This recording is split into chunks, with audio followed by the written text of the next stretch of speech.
करते हैं। बोलिए शंकर भगवान की जय हो। रुद्र संहिता में शौनक जी ने प्रश्न किया कि गुरुदेव आप हमें शिव कथा सुनाइए कि भगवान शिव इस सृष्टि का सृजन कैसे करते हैं, कैसे संसार की उत्पत्ति होती है, कैसे भगवान शिव ने सती माँ के साथ विवाह किया, कैसे सती का देह त्याग हुआ, कैसे पार्वती से पुनः विवाह हुआ और कैसे सदानन और गजानन का जन्म हुआ।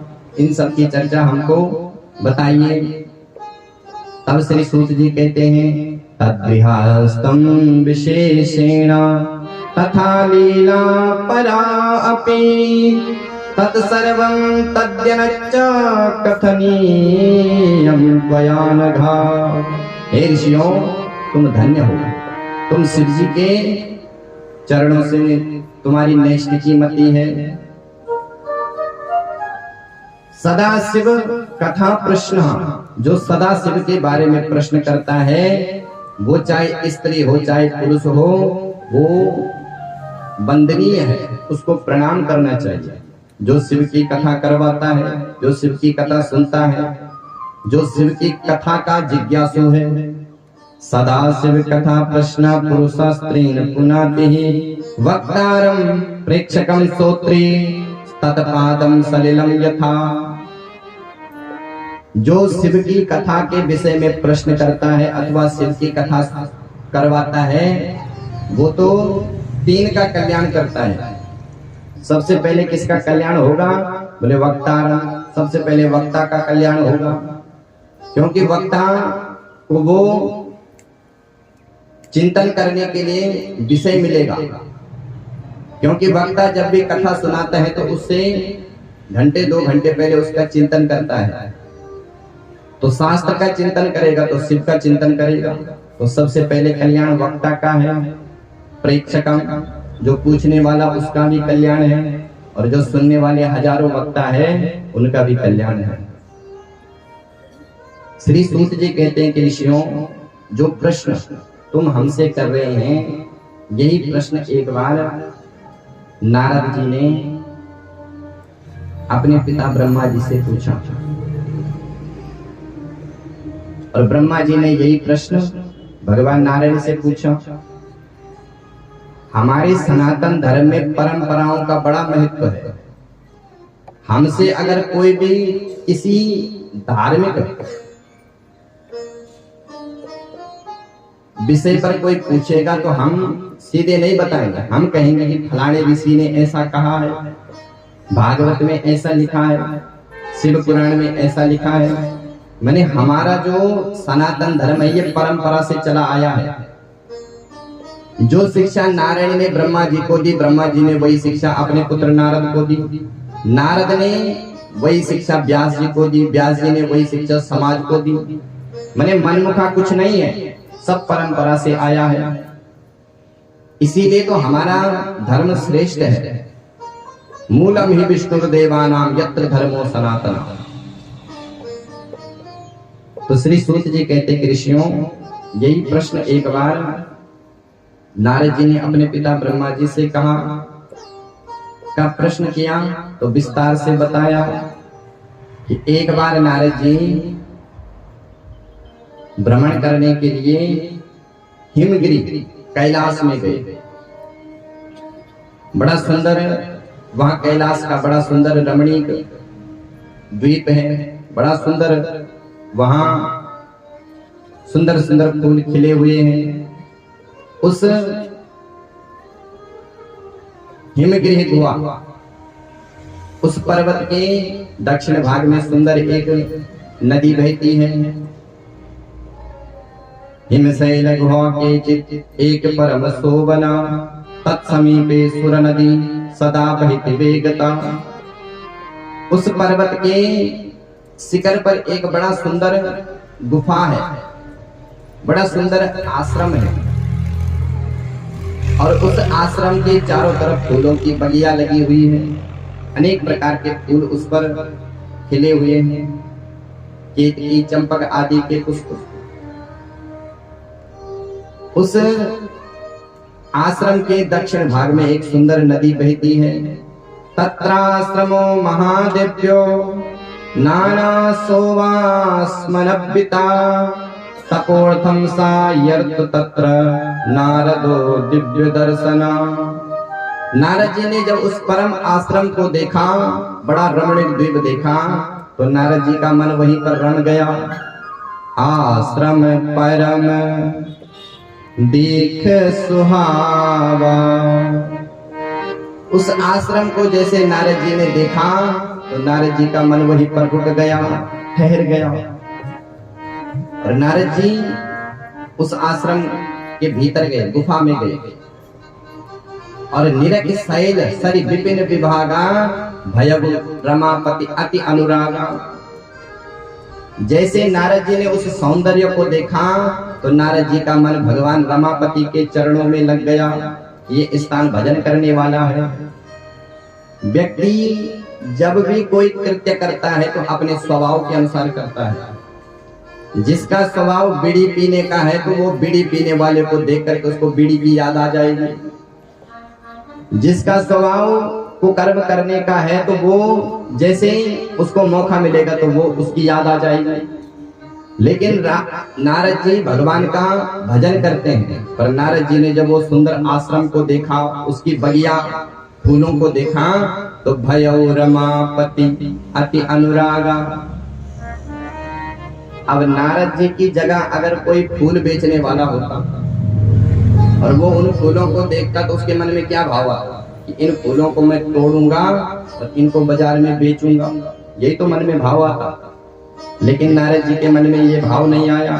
निरखि शैल सरि विपिन विभागा, निरखि शैल सरि विपिन विभागा, भयौ रमापति अति अनुरागा, भयौ रमापति अति अनुरागा।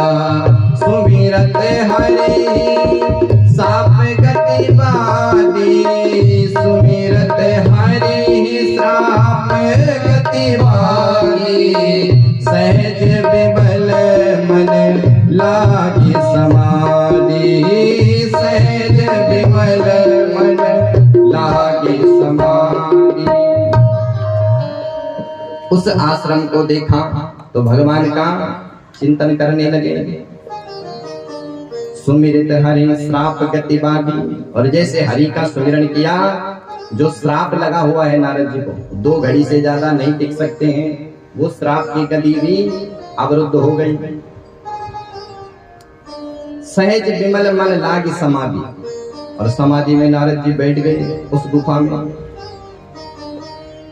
और जैसे नारद जी तपस्या करने के लिए बैठ गए तो इंद्र ने ऊपर से देखा कि लगता है ये महात्मा मेरे इंद्रासन के लिए तपस्या कर रहा है। अब इंद्र के मन में तो हमेशा भय बैठा रहता है। जब भी कोई बड़ा यज्ञ करता है तो इंद्र की धड़कन तेज होने लगती है, वो उस यज्ञ को खंडित करने के लिए चले जाते हैं। आप लोग कोई भी अनुष्ठान करते हैं, जप करते हैं, अगर आपने अनुष्ठान के अंत में शक्राय नमः इंद्राय नमः नहीं किया तो आपके अनुष्ठान का फल भी इंद्र ले जाएगा। इसलिए इंद्र हमेशा डरता रहता है। तो नारद जी जब भगवान के चिंतन में बैठ गए तो इंद्र ने उसी समय जो है कामदेव को भेजा। बोले कामदेव जाओ तुम नारद जी की तपस्या को भंग करो। कामदेव महाराज पूरे अपने आयुधों के साथ आया, पूरे अपने मल्लिकादि पुष्पों के साथ आया।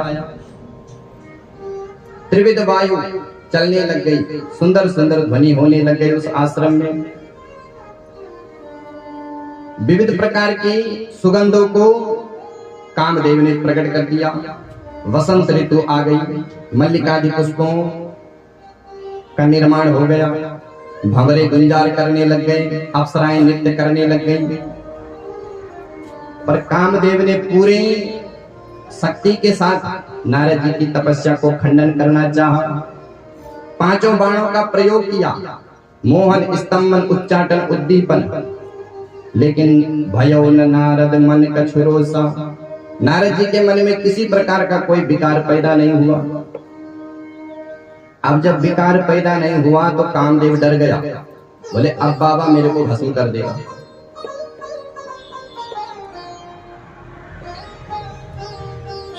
तो नारद जी को जो भगवान के स्मरण से जो शक्ति मिल रही थी उसको कामदेव ने नहीं समझ पाए। तो कामदेव ने जान लिया कि इनको मैं गिरा नहीं सकता हूं, तो कामदेव ने फिर दूसरा बाण प्रशंसा का मारा। कामदेव नारद जी की प्रशंसा करने लग गए और प्रशंसा से संत और ब्राह्मण को हमेशा बचना चाहिए। जो काम कामदेव ने अपनी शक्ति से नहीं कर पाए, जो 5 बाण नहीं कर पाए, वो प्रशंसा ने करके दिखाए। नारद जी की प्रशंसा कामदेव करने लग गए। कामदेव ने कहा कि नारद जी तुम धन्य हो, मैंने ऐसे ऐसे ब्रह्मादि देवताओं को भी अपने बस में कर दिया, शिव जी को भी मैं अपने बस में कर रहा था, लेकिन शिव जी ने मेरे को तो भस्म कर दिया, लेकिन क्रोध को जीत लिया। क्रोध को जीत नहीं पाए शिव जी भी, उन्होंने क्रोध में मेरे को मार दिया। लेकिन तुमने तो काम को भी जीता, क्रोध को भी जीत लिया, तुम तो शिव जी से भी श्रेष्ठ हो गए। अब तो महाराज धीरे धीरे नारद जी के मन में अहंकार आने लग गया कि वारे हमने देखो कामदेव को भी जीत लिया और क्रोध को भी जीत लिया। नारद जी कामदेव से कहते कि कामदेव तुम चिंता मत करो, तुम जाओ, हमने तुमको छोड़ दिया। अहंकार सुबाहु है और कपट मारी चीज। पहले अहंकार आता है और जब व्यक्ति को अहंकार आता है तो बार बार वो कपटी भी बन जाता है, कपट भी उसके जीवन में आता है।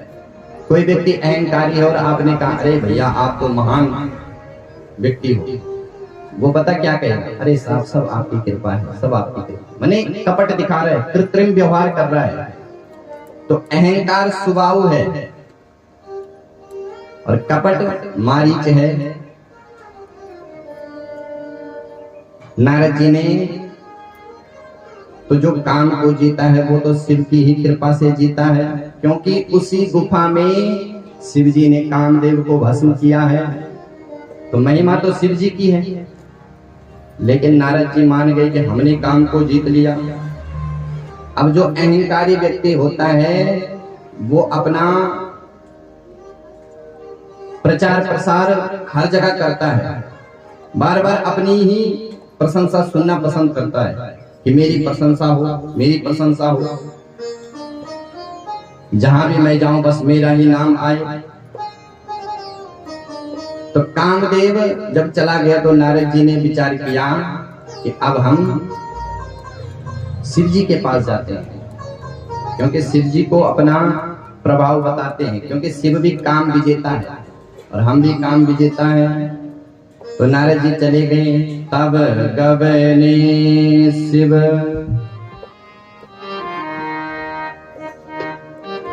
तात सामुनि वीर्यैहि ब्रह्मलोक जगामहा संबुदीनम उपदेशम कैलासम प्रयो शीघ्रम। नारद जी कैलाश में चले गए।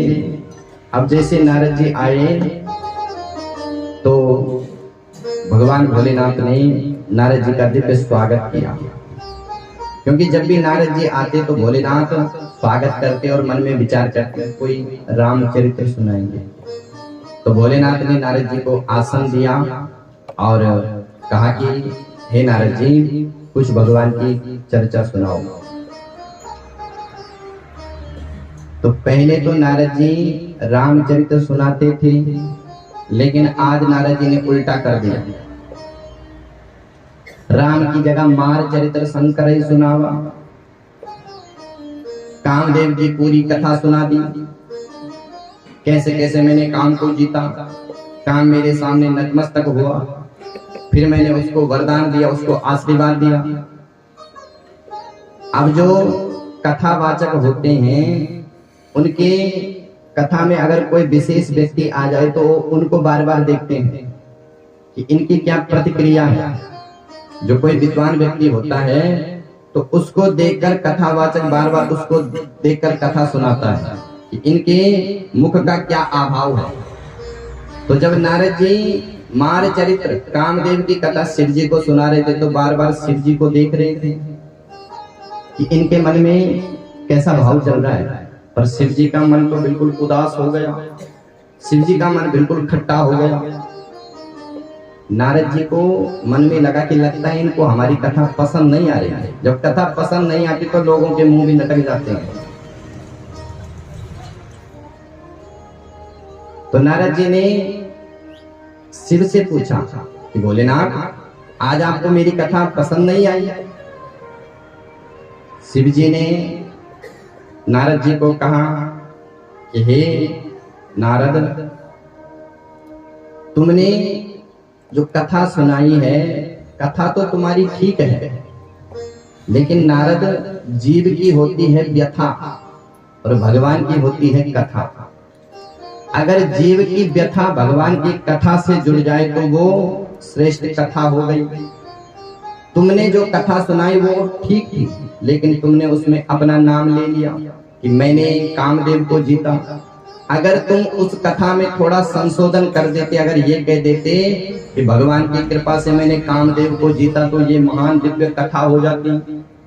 लेकिन तुमने तो केवल अपनी ही चर्चा करी, भगवान की कथा, भगवान का नाम कहीं नहीं लिया। इसलिए नारद, बार बार बिनवो मुनि तोहि, जिमिया कथा सुनावो मोहि।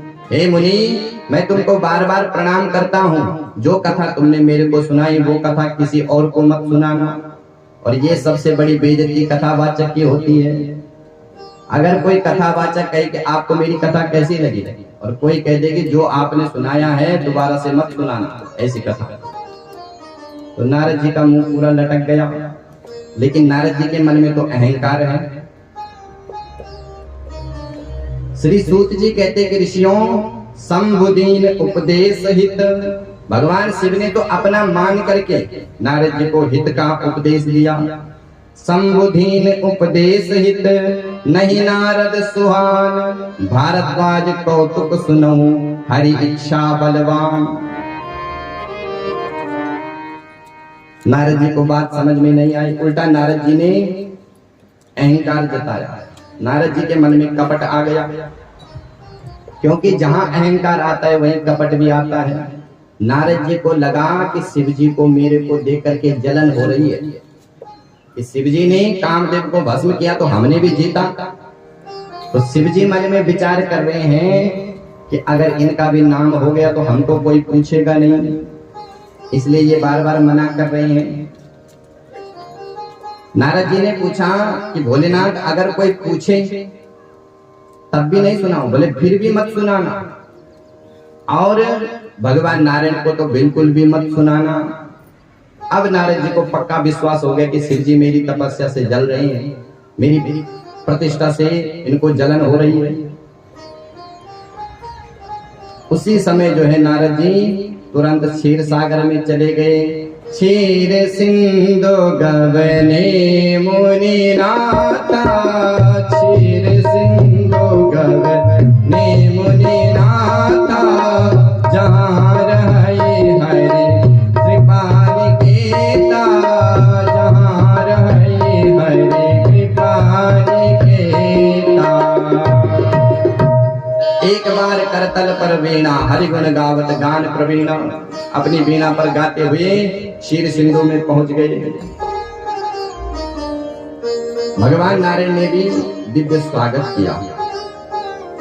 भगवान नारायण पहले हमारे अहंकार को देखते हैं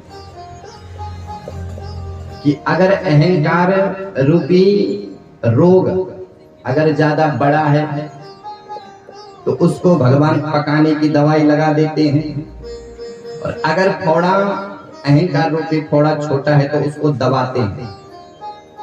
तो भगवान ने पहले विचार किया कि पहले रोग को देखना पड़ेगा, ये रोग कैसा है। जैसे चिकित्सक लोग होते हैं, डॉक्टर, तो पहले वो रोग को देखते हैं। अगर रोग बैठने वाला है तो उसको बैठने की दवाई देंगे, और अगर पकने वाला है तो उस पर खूब मल्लम लगाएंगे, पकाने वाली दवाई। तो भगवान नारायण ने नारद जी का स्वागत किया, पर जब नारायण ने देखा कि ये रोग बैठने वाला नहीं है, क्योंकि जिस रोग को शिव नहीं मिटा सके उस रोग को मैं कैसे मिटा दूं, क्योंकि शिव तीनों लोकों के गुरु है। तुम त्रिभुवन गुरु वेद बखाना। तो भगवान शिव ने पूरा टटोल लिया, ये जो रोग है ये अहंकार वाला रोग, बैठने वाला नहीं है। तो भगवान ने उसको पकाने का प्रयास किया। भगवान नारायण उठ करके खड़े हो गए नारद जी के सामने। हरस से मिले उठी रमा निकेता। पहले जब नारद जी आते थे तो भगवान शयन कर रहे हैं, नारद जी दर्शन करने के लिए आते थे, लेकिन आज नारायण स्वयं अपने स्थान से उठ गए, उठ करके खड़े हो गए। नारद ने मन में विचार किया कि वारे हम, पहले तो हमको देख करके नारायण उठते नहीं थे, लगता है हम नारायण से भी बड़े हो गए, अब तो नारायण उठ करके हमारा स्वागत कर रहे हैं। माने भगवान को पका रहे हैं कि नारद ये तो पकाने वाला, इसमें चीरा भी नहीं लगेगा, इसका तो पूरा ऑपरेशन करना पड़ेगा इस रोग का। तो नारायण ने खूब पकाया।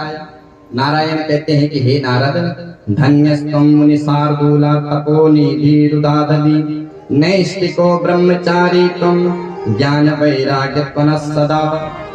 हे नारद, तुम तो धन्य हो, मुनि शार्दूल हो। बताओ तुम कहां से आ रहे हो? हे नारद, कहां से तुम्हारा आगमन हुआ है?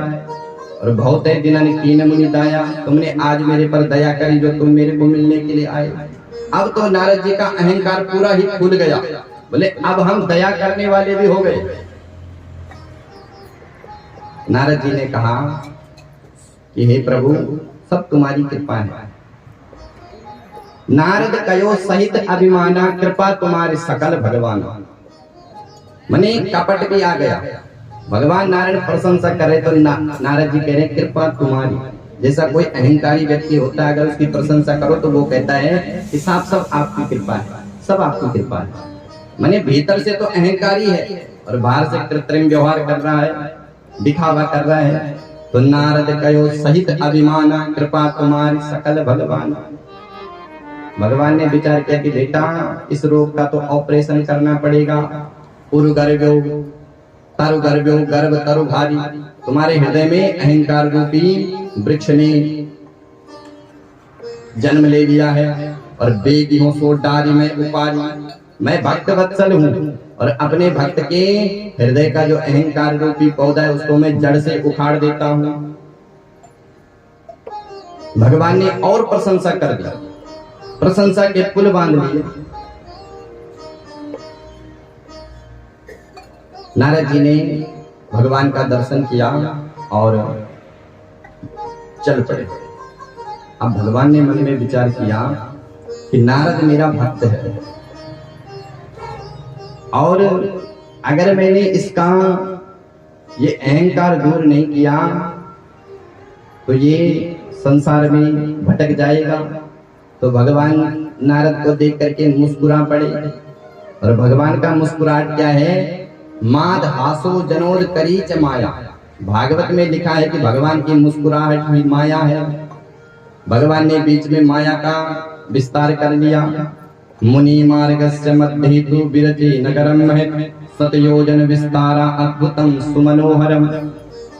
जिस रास्ते से नारद जी जा रहे थे उस रास्ते के बीच में जो है भगवान ने एक सतयोजन का नगर बना दिया और ऐसा सुंदर नगर मानो श्रीनिवास हो, लक्ष्मी के रहने का स्थान हो। बिरचौ मगमहु नगर तेहि सतयोजन विस्तार, लव निवेश मया भुवन निकाया, रचहि जासु अनुशासन माया। सतयोजन का नगर निर्माण हो गया। उस नगर में सब प्रकार के लोग रहते थे। उस नगर के चारों तरफ सुंदर सुंदर परकोटे लगे हुए थे। उस नगर में सुंदर सुंदर गौ माता वास करती। उस नगर में बड़े सुंदर सुंदर नर नारी रहते। उस नगर के वृक्षों पर अनेक प्रकार के कोयल, चातक, कीर, चकोरा, कूजत, बिहग, करत, नट, मोरा, मोर उस नगर में नाच करते। बड़ा सुंदर नगर। और उस नगर में एक राजा थे जिनका नाम था शीलनिधि। तत्र राजा शीलनिधि नरमाश्वार समन्विता सोता स्वाया अरोजुक्तो महत् सेवा समन्विता। उस नगर में शीलनिधि राजा थे जिनकी एक कन्या थी जिसका नाम था विश्वमोहिनी। उस विश्वमोहिनी का उसी दिन स्वयंवर था। नगर के लोग स्वयंवर की तैयारी में लगे हुए थे। ये सब जो भी हो रहा है ये सब माया से हो रहा है, वास्तविक कुछ नहीं। भगवान की माया इतनी जबरदस्त है कि एक निमेष, एक क्षण में पूरे संसार का सृजन कर देती है। लव निवेश महाभुवन निकाया, एक लव निमेष में। तो सभी नगरवासी स्वयंवर की तैयारी कर रहे हैं। नगरवासियों को पता चला कि नारद जी आए हैं, तो शीलनिधि राजा को लेकर के नारद जी का स्वागत किया और पूजयामास विधिवत नारदा नृप पूजिता। राजा ने नारद जी का बड़ा सुंदर पूजन किया। अब देखिए नारद जी के मन में न तो काम था, न लोभ था, न विकार था। और अब नारद जी के मन में एक एक करके सारे विकार आ जाएंगे। नगर को देख करके लोभ आया, देखो तो सही ये नगर कैसा है। और जब उस नगर में गए तो शीलनिधि राजा ने अपनी कन्या को बुलाया। बोले नारद जी आज मेरी बिटिया का स्वयंवर है, इसको आप कुछ आशीर्वाद दो। तो कन्या को बुलाया और जैसे नारद जी ने कन्या को देखा तो नारद जी के पूरे रहे से होश उड़ गए। देखे रूप मुनि बिरति बिसारी, बड़ी बार लगी रही निहारी। बार बार उसी कन्या को देख रहे हैं कि बारे कितने सुंदर स्वरूप है, कितने सुंदर इसके बाल हैं। अब नारद जी नक्शक चिन्हों का दर्शन कर रहे हैं। अब देखिए नारद जी के मन में काम भी आ गया और जैसे हाथ का स्पर्श किया तो महाराज नारद जी के मन में दंभ भी आ गया। नारद जी ने उसकी पूरी जन्म पत्री देखी, लेकिन लक्षण सब विचारी उरु राखी। उसके जो हस्तरेखा में जो लिखा हुआ था वो सब नारद जी ने छुपा लिया। मने नारद जी के मन में झूठ भी आ गया। उसकी हस्तरेखा में लिखा हुआ था कि जो अमर होगा वही इसका वर्ण करेगा। अब अमर तो भगवान है, लेकिन नारद जी ने उसको छुपा करके कह दिया कि जो जिसका ये वर्ण करेगी वो अमर हो जाएगा। उसके हस्तरेखा में लिखा हुआ था कि जिसको समर भूमि में कोई जीत न सके वही इसका वर्ण करेगा, लेकिन नारद जी ने उस बात को छुपा दिया और कह दिया कि जिसका ये वर्ण करेगी उसको समर भूमि में कोई पराजित नहीं कर सकेगा। लक्षण सब विचार उरु राखे, कछुक बनाए भूप सन भाके। अपनी मर्जी से ही कह दिया, झूठ बोल दिया। अभिमान एक ऐसा दुर्गुण है कि व्यक्ति के सारे सद्गुणों पर पर्दा डाल देता है। व्यक्ति के अंदर कितने भी गुण हैं, लेकिन अगर उसके अंदर अभिमान है, अहंकार है, तो सारे गुणों पर पर्दा डाल पड़ जाता है। नारद जी वहां से तो चले गए, लेकिन अब नारद जी का मन टिक नहीं रहा है। जिस नारद जी ने तपस्या में कामदेव को भी पराजित कर दिया, वो नारद जी अब उसी बाला का चिंतन कर रहे हैं, उसी कन्या का चिंतन कर रहे हैं। जैसे जप करने के लिए बैठते हैं कि जप तप कछु नहीं हुई ते काला, हे विधि कवन मिलो यह बाला।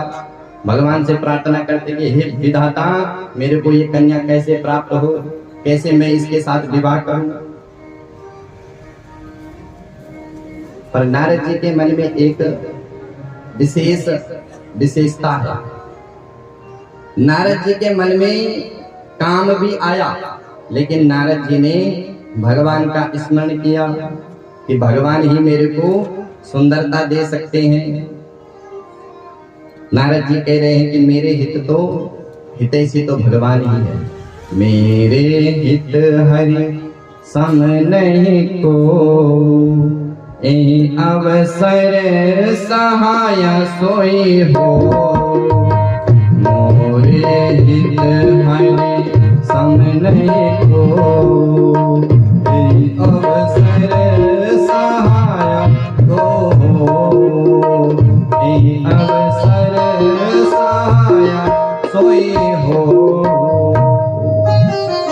नारद जी के जीवन में ये विशेषता है कि रोग तो नारद जी को बड़ा भयंकर लगा है, लेकिन नारद जी को रोग की दवा पता है कि मेरा हित तो भगवान ही करेंगे। तो उसी समय नारद जी ने बहुविधि अनेक प्रकार से भगवान का स्मरण किया और भगवान उसी समय प्रकट हुए। लेकिन कैसे प्रकट हो रहे? प्रभु प्रगट्यो कौतुकी कृपाला, भगवान कौतुक करने के लिए प्रकट हो गए। भगवान से नारद जी ने कहा कि नारद, हे प्रभु, आपन रूप देह प्रभु मोहि, आन भांति नहीं पाओ ओहि। हे ठाकुर, यदि आप मेरे को अपना रूप दे देंगे तो मैं उस विश्व मोहिनी से विवाह कर लूंगा। यदि दास्यस्य रूपम तदताम प्रपुण्या ध्रुवम, तद रूपम सबिना कंठे जयमाला न भाष्यति। हे प्रभु, अगर आप मेरे को अपनी सुंदरता नहीं देंगे तो वो कन्या मेरे कंठ में जयमाला नहीं डालेगी, इसलिए आप कृपा करो। नारद जी कह रहे हैं कि जेहि विधि होई नाथ हित मोरा, करो सुवेग दास मई तोरा। हे प्रभु, मैं आपका दास हूँ और मेरे साथ वही करना जिसमें मेरा परम हित हो, जिसमें मेरा हित हो। भगवान कहते कि नारद, तू हित की बात कर रहा है। जेहि विधि होई परम हित नारद सुनो तुम्हार, मैं तुमको सुंदरता देता हूँ।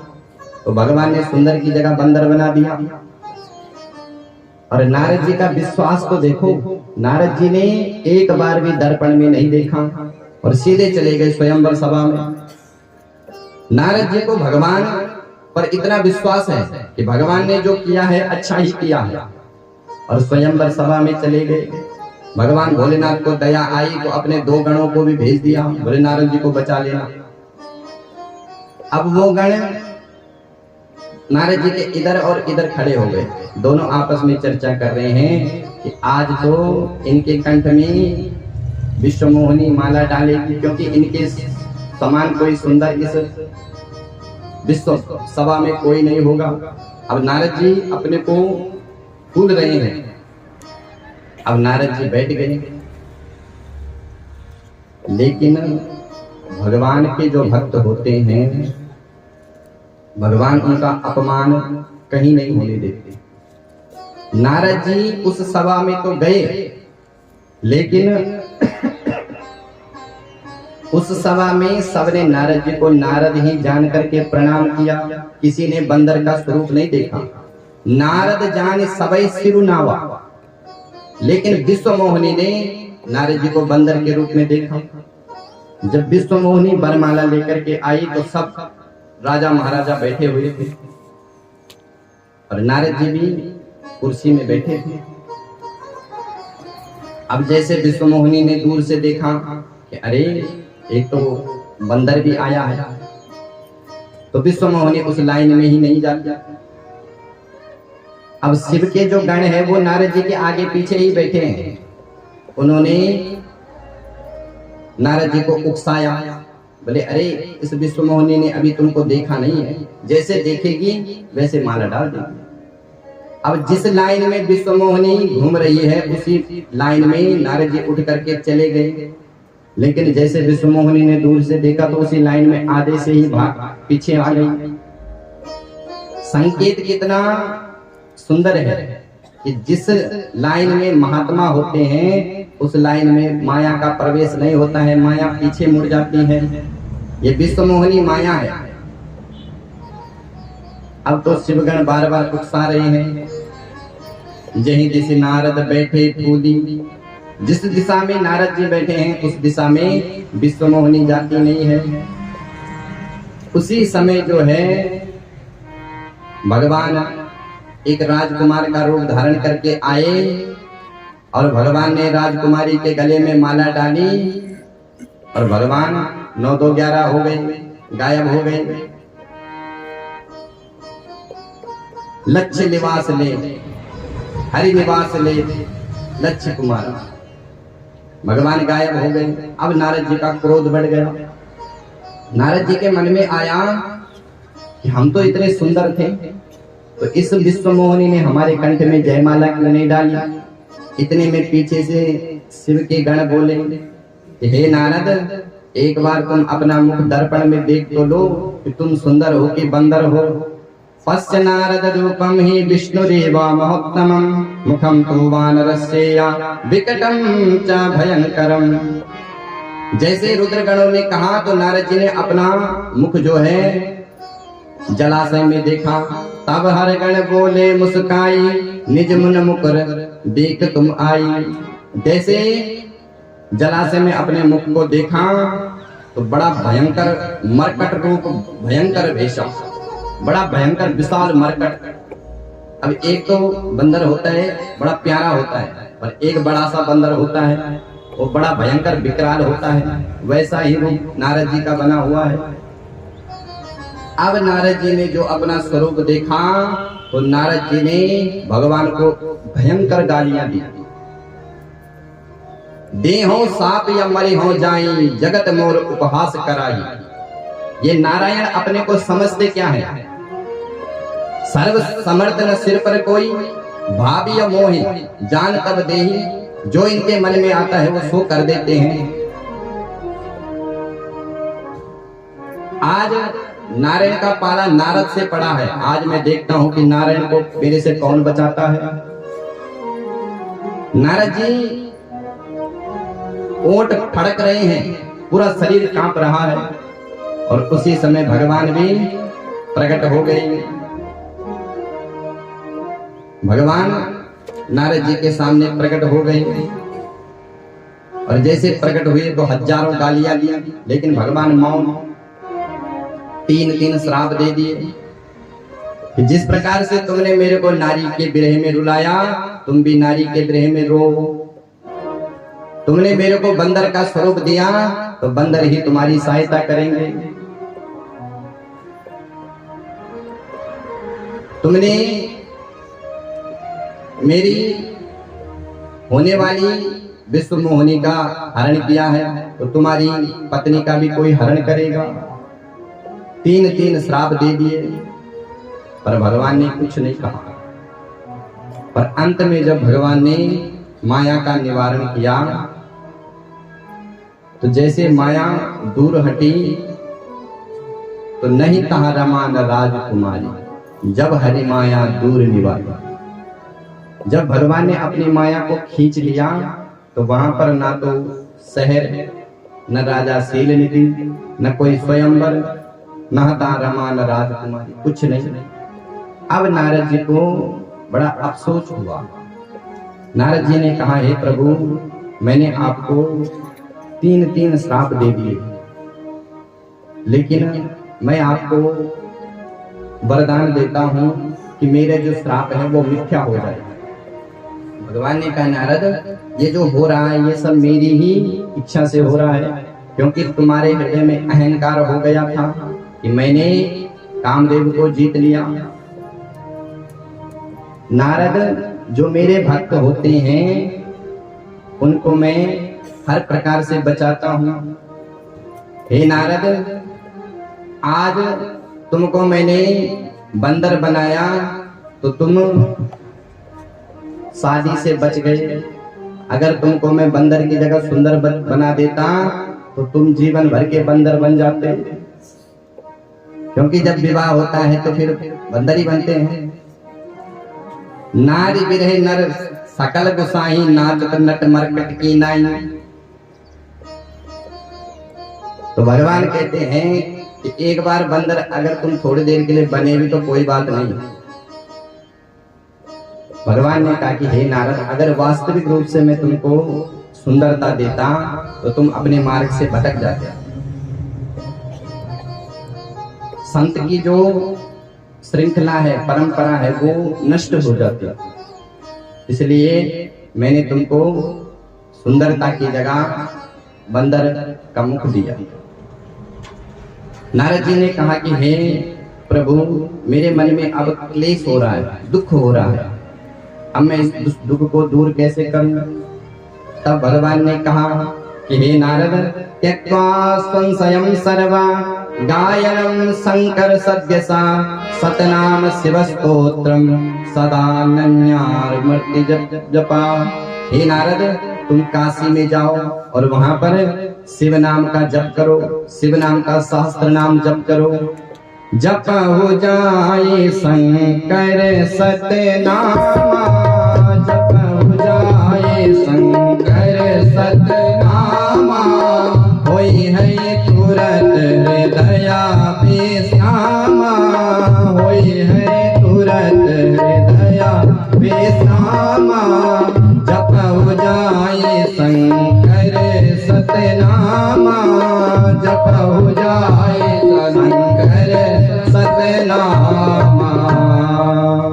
हे नारद, तुमने शिव का अपमान किया है, शिव ने तुमको शिक्षा दी है, तो तुमने शिव जी की शिक्षा पर अमल नहीं किया, उनकी बात को तुमने नहीं माना, इसलिए अब तुम शिव सहस्त्र नाम का जप करो। क्योंकि जहीं पर कृपा न करे पुरारी, तो न पाव मुनि भक्ति हमारी। भगवान कह रहे हैं कि जिस पर शिव कृपा नहीं करते हैं उसको मेरी भक्ति नहीं मिलती है। इसलिए भगवान विष्णु की भक्ति करनी है तो शिव की भी भक्ति करनी पड़ेगी। जहीं पर कृपा न करे पुरारी, सो मुनि पावा भगति हमारी।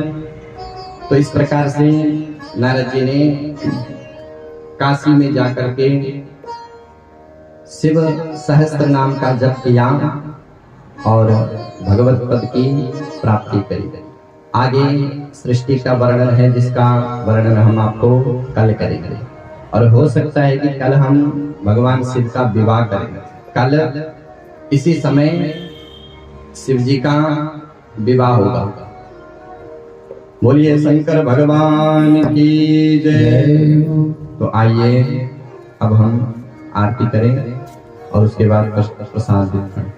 नमः शिवाय भोले नमः शिवाय, हरे हरे भोले नमः शिवाय, नमः शिवाय भोले नमः शिवाय, हरे हरे भोले नमः शिवाय, नमः शिवाय भोले नमः शिवाय, हरे हरे भोले नमः शिवाय, नमः शिवाय भोले नमः शिवाय, हरे हरे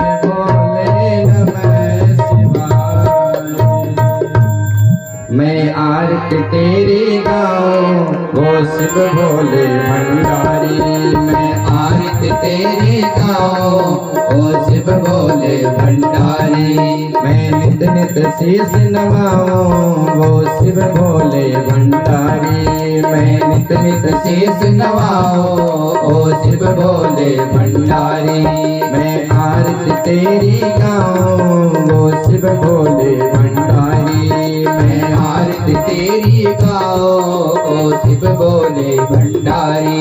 है तेरी छवि अनोखी ऐसी ना तुझे देखी, है तेरी छवि अनोखी ऐसी ना तुझे देखी, तुझ साना सुंदर कोई वो शिव भोले भंडारी, तुझ साना सुंदर कोई ओ शिव भोले भंडारी, मैं आरती तेरी गाऊं ओ शिव भोले भंडारी, मैं आरती तेरी गाऊं ओ शिव भोले